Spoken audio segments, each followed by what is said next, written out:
श्री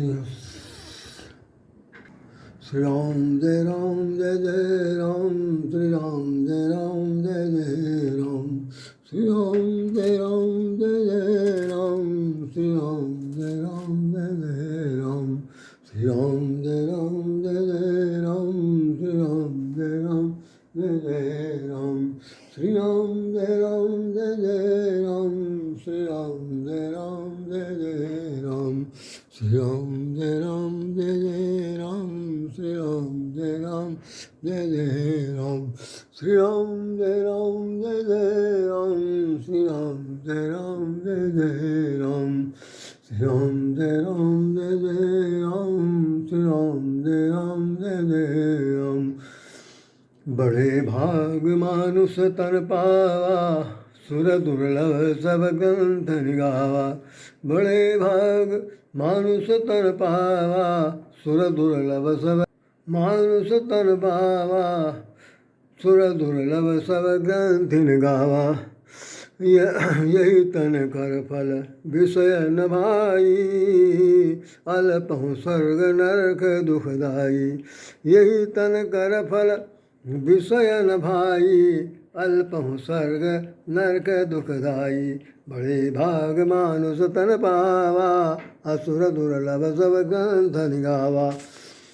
आज मेरे मन में एक बहुत बड़ी इच्छा थी, बहुत ही आज से 50 साल पहले और 60-70 साल पहले कह लीजिए कि जब भारत देश आज़ाद हुआ था, उसके बाद से जो जन्म तारीख और जन्म तिथि इत्यादि लिखी जाने लगी। एक तो निरक्षरता बहुत ज़्यादा थी, साक्षरता का कोई दूर दूर तक नाम नहीं था। लोग बाग अपने स्कूलों में बच्चों के नाम लिखाते समय जो पंडित जी जो मन में आए लिख दीजिए, लड़के की शक्ल देख लीजिए, लड़के की लंबाई चौड़ाई देख लीजिए, उसके हिसाब से उम्र निहायत की। तो वो पंडित जी जो पढ़ाते थे वो अपने हिसाब से नंबर लिख देते थे, नाम के साथ साथ डेट ऑफ बर्थ लिख देते थे।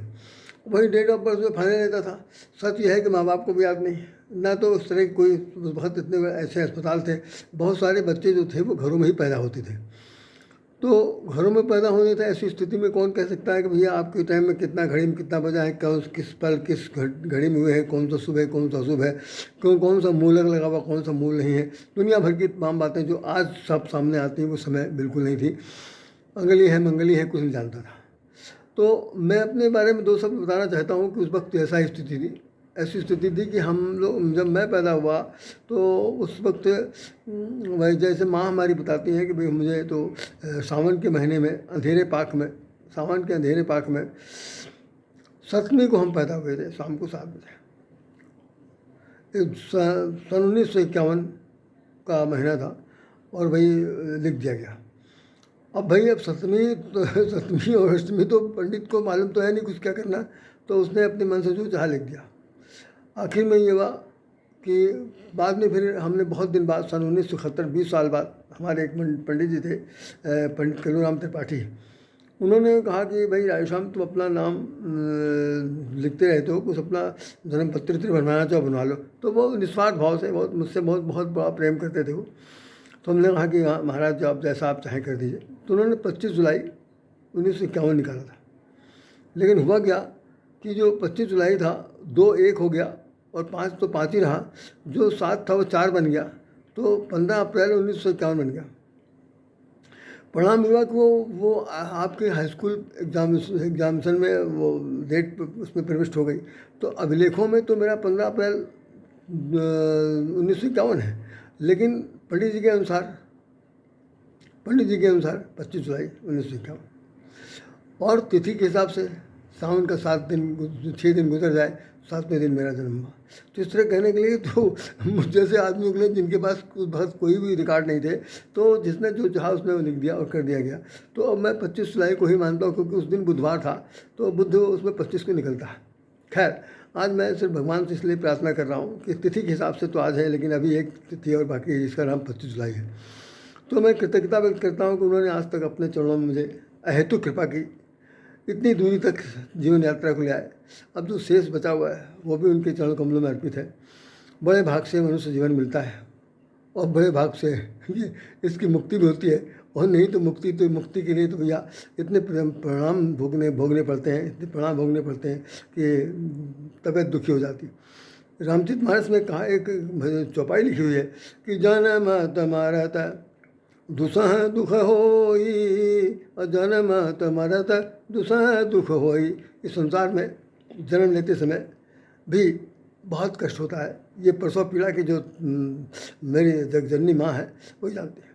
माँ जानती जो पैदा करती, जो 9 महीने देह में रखती है, उसको मालूम प्रसव पीड़ा क्या हो सकती है।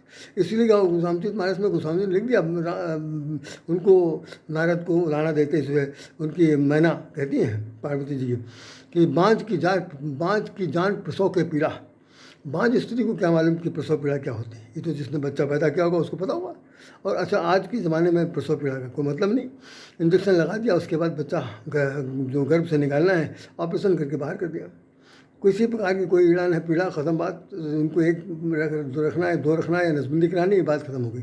पहले के समय में इतनी ज़्यादा इतने ट्रेडिशन थे, इतनी ज़्यादा आपकी कहना चाहिए वो चिकित्सालय नहीं थे कि जहाँ पर इतने एक्सपर्ट लोग हों, इतने ज़्यादा औजार हों, दुनिया भर का सब हो। लेकिन अब तो सब आर्टिफिशियल भी बहुत है, ज़्यादा पैसा कमाने का तरीका भी है। खैर, जो भी हुआ, मैं अपनी तिथि के हिसाब से अपना बर्थडे मनाते समय भगवान से कोट कृतज्ञता व्यक्त करता हूँ कि जिन्होंने अपने चरणों में मुझे आज तक अपने साथ लेकर रखा है, और आने वाला भविष्य भी शायद उन्हीं के द्वारा ही संपन्न हो पाएगा।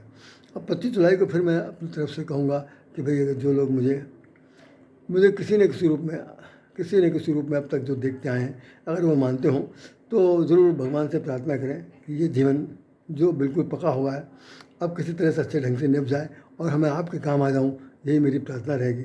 शेष तो भगवान की तरफ मैं सतकोट नमन करता हूँ, आप सब लोगों को स्नेह अर्पित करता हूँ, और बड़ों को अपने तरफ से आशीर्वाद उनकी चाहता हूँ। शेष अपने लोगों के लिए प्रिय भक्तों को सबको नमस्कार करता हूँ। जय श्री राम।